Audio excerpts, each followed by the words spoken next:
Hello, my name is Nikki Huey. Today I will be playing for you the retail audio sample of the audiobook The Irridecent Dragon, narrated by John Carrick. I'm sorry if I mispronounced your name.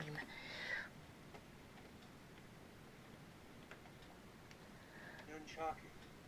A nunchaku was created in Okinawa. Okinawa had its own civilization, separate from Japan. There are many myths about where the nunchaku came from, but it was most likely developed from the muge. The muge is an Okinawan horse bit. In 1429, Okinawa was loosely unified. King Shin was concerned that there would be a revolt, so he made carrying weapons illegal for all who were not soldiers. In 1609, Okinawa became part of Japan.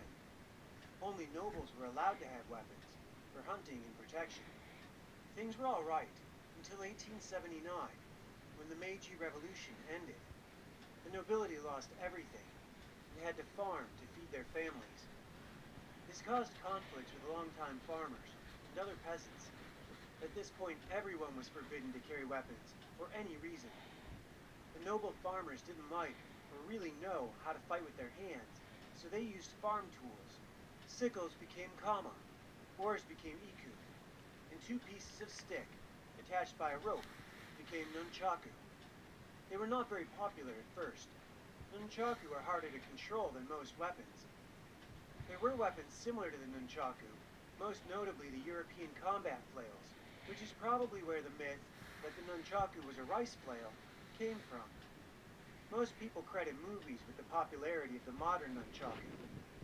Most states consider them sports equipment, so they're not illegal. But there is a ban on them in some places. Some claim, and we can't be sure about any of this, that the nunchaku was a Chinese rice flail turned weapon, and that war introduced it to the Okinawans.